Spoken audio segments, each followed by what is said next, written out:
කොහොමද යාළුවනේ? Only for Love drama එකේ 5 වෙනි එපිසෝඩ් එකත් ඔයාලට අරගෙන ආවා. කලින් එපිසෝඩ් එක ඉවර වුණේ ෂෝයිගේ කණ්ඩායමට අලුත් සේවිකාවක් එකතු වෙන්න යන තැනින්නේ. ඉතින් අද එපිසෝඩ් එක පටන් ගන්නෙත් ඒ අලුත් සමාජිකාවත් එක්කමයි.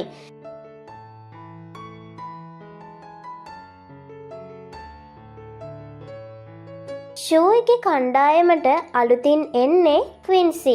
හැබැයි ෂූයි තාම දන්නේ නැහැ ක්වින්සි කියන්නේ ෂීයන්ගේ සහෝදරයාගේ දුව කියලා.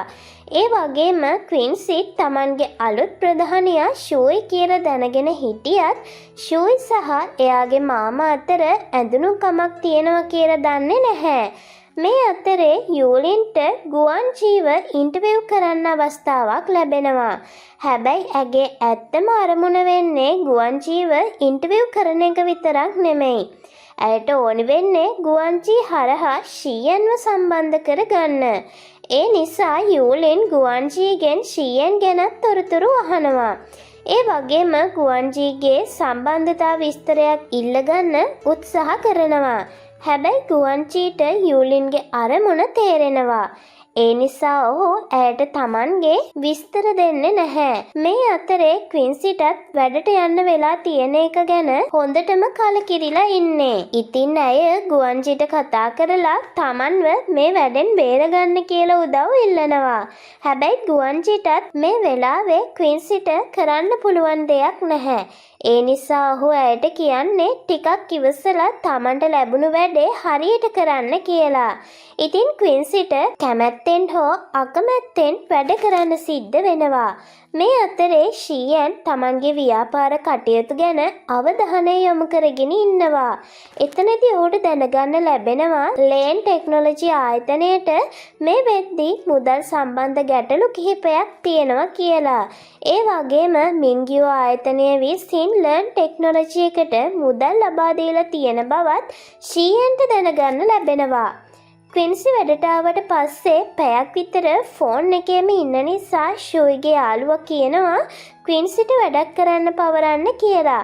ඉතින් මේක ක්වින්සිට ඇහිලා ෆෝන් එක පැත්තකින් තියලා මේසෙ යට තියෙන බෑග් එකක් ෂූයි දිහාට යවනවා. මේ ගිෆ්ට් එක ෂූයි දැකලා එයා ඒක ආයෙත් ක්වින්සිගේ පැත්තට තල්ලු කරනවා. ඊට පස්සේ ක්වින්සි ඒ බෑග් එක ෂූයි ළඟට ගිහින් දීලා කියනවා මේක ෂූයිට තෑග්ගක්. එයා මේ ජොබ් එක ගැන කිසිම දෙයක් දන්නේ නැහැ. ඒ නිසා එයාගේ ගැන බලාගන්න කියනවා. ෂූයි එයාට තෑගි එපා කියලා ක්වින්සිට කරන්න වැඩ ටිකක් දෙනවා. ෂූයි ෂීයන් එක කරපු ඉන්ටර්විව් එක ගැන ෆයිල් එකක් හදන්න කියලා ක්වින්සිට දෙනවා. එයා රෙකෝඩින් එක අහද්දි පැය දෙකක් ෂීයන් ෂූයිගේ ඉන්ටර්විව් එකේ කතා කරලා තියෙනවා කියලා දැනගද්දි පුදුම වෙනවා. මොකද ෂීයන් කෙනෙක් එක්ක සාමාන්‍යයෙන් මෙච්චර වෙලා කතා නොකරන නිසා. මේ අතරේ චෙන්කැන්ටත් ලර්න් ටෙක්නොලොජි එකේ තියෙන මූල්‍ය ගැටලු නිසා වෙනත් ආයතනයකින් ලැබෙන යෝජනාවක් පිළිගන්න සිද්ධ වෙන තත්ත්වයක් ඇති වෙනවා. ඉතින් මේ ගැන දැනගත්ත ෂීයන් ඉක්මනින්ම චෙන්කැන්ව හම්බ වෙන්න යනවා. ෂීයන් චෙන්කැන්ට කියන්නේ ලර්න් ටෙක්නොලොජි එකට තියෙන මේ ප්‍රශ්නය දිහා කෙටි කාලීනව විතරක් බලලා තීරණයක් ගන්න එපා කියලා. මොකද ඔහුට හිතෙන්නේ ලර්න් ටෙක්නොලොජි එකට තාමත් ඉස්සරහට යන්න අවස්ථාව තියෙනවා කියලා. ඒ නිසා ෂීයන් තමන්ගේ ආයෝජන සැලැස්මක් චෙන්කැන්ට ඉදිරිපත් කරනවා. ඔහු කියන්නේ එකවර විශාල මුදලක් ලබා දෙනව වෙනුවට අවශ්‍ය විදිහට අධීර කිහිපයකින් මුදල් ආයෝජනය කරලා ලර්න් ටෙක්නොලොජි එකට ඉස්සරහට යන්න උදව් කරන්න පුළුවන් කියලා. ෂීයන්ගේ මේ අදහස චෙන්කැන්ට හොඳටම බලපානවා. ඉතින් අවසානයේ චෙන්කැන් තීරණය කරනවා එයාට වෙනත් ආයතනයකින් ආව යෝජනාව ඉක්මනින් පිළිගන්නේ නැතුව ෂීයන්ට තවත් අවස්ථාවක් දෙන්න. මේ අතරේ ක්වින්සි වැඩ කරන ගමන් ඉති එයාගේ අතින් වතුර එකක් කීබෝඩ් එකට වැටිලා කම්පියුටර් එක ඕෆ් වෙනවා. එයා ඒක කියන්න ෂූයිට කතා කරත් ෂූයිට ඒක ඇහෙන්නේ නැහැ. ඒ නිසා ක්වින්සි ජොබ් එක අතෑරලා යන්න යනවා. ඊට පස්සේ සීයාගේ ගෙදර ගිහින් හොඳටම මහන්සියි කියලා කෑම කනවා. ඉතින් එතනට ෂීයනුත් එනවා. මේ අතරේ ෂූයිගේ පැත්තෙන් නම් තවත් දෙයක් සිද්ධ වෙනවා.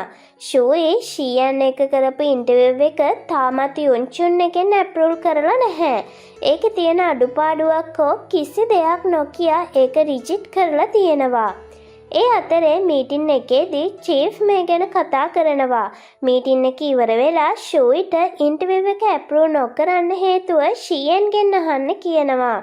ෂූයි කියනවා ෂියන්ගේ නම්බර් එක එයා ළඟ නැහැ කියලා. ඉතින් චීෆ් ෂියන්ගේ නම්බර් එක ෂූයිට දීලා ෂියන් එක කතා කරන්න කියනවා. ඒ අතරේ ෂියන් එයාගේ යාළුවෙක් වෙන යූයුත් එක්ක කඳු නගින්න පුහුණු වෙන්න යනවා. මේ වෙලාවේ ෂියන් යූයුගෙන් ඔහුගේ පරණ හඳුනන කෙනෙක් ගැන උදව්වක් ඉල්ලනවා. ඔහුට ඕනි වෙන්නේ ලර්න් ටෙක්නොලොජි එකේ තියෙන තාක්ෂණික ගැටලුව විසඳ ගන්න උදව් කරන්න පුළුවන් දක්ෂ කෙනෙක්ව හොයා ගන්න. ඒ නිසා ෂියන් යූයුට කියන්නේ ඔහුගේ පරණ හඳුනන බෲසේව සම්බන්ධ කරලා දෙන්න පුළුවන්ද කියලා. යූයු ෂියන්ට උදව් කරන්න එකඟ වෙනවා. ඉතින් ඔහු බෲසේව සම්බන්ධ කරගන්න උත්සාහ කරනවා. ෂූයිට තාමත් ෂියන් එක්ක කතා කරලා තමන්ගේ ලිපිය ගැනත් තමන්ගේ කරාබුව ගැනත් කතා කරන්න ඕනි වෙනවා. ඒ නිසා ඇය ෂියන්ව සම්බන්ධ කරගන්න උත්සාහ කරනවා. හැබැයි ෂියන්ව කෙලින්ම සම්බන්ධ කරගන්න එක ලේසි වෙන්නේ නම් නැහැ. ඉතින් ෂූයි චෙන්ෂෙන් හරහා ෂියන්ව සම්බන්ධ කරගන්න උත්සාහ කරනවා. මේ අතරේ ෂියන් ෂූයිව හම්බ ඉක්මනින් එකඟ වෙන්නේ නැහැ. ඕ කියන්නේ තමන් වැඩ කරන වෙලාවේ පෞද්ගලික කාරණා ගැන කතා කරන්න කැමති නැහැ කියලා. ඉතින් චෙන්ෂෙන් මේ පණිවිඩය ෂූයිට කියනවා. මේක අහපු ෂූයිට තේරෙනවා ෂියන් තමන්ව කෙලින්ම මුණ ගැහෙන්න මග හරිනවා කියලා. හැබැයි ෂූයිත් මේක අතහරින්නේ නැහැ. ඔන්න මේ අතරේ ෂියන් තමන්ගේ වැඩ ටික අවසන් කරලා ගෙදර යන්න සූදානම් වෙනවා. ඒ වෙලාවේ ඔහුට ෂූයි ගැන මතක් වෙනවා. මොකද ෂූයි තමන්ව හමු වෙන්න උත්සාහ කරන බව ෂියන් දන්නවා. ඒත් ෂියන් ෂූයිව මුණ ගැහෙන්න ඉක්මන් වෙන්නේ නැහැ. ඒ වෙනුවට ඔහු තමන්ගේම විදිහට ෂූයිගේ ලිපිය ගැන තීරණයක් ගන්නවා. ඒ නිසා දෙන්න ආයෙත් හමු වෙන්න යන ලකුණු පේන්න පටන් ගන්නවා.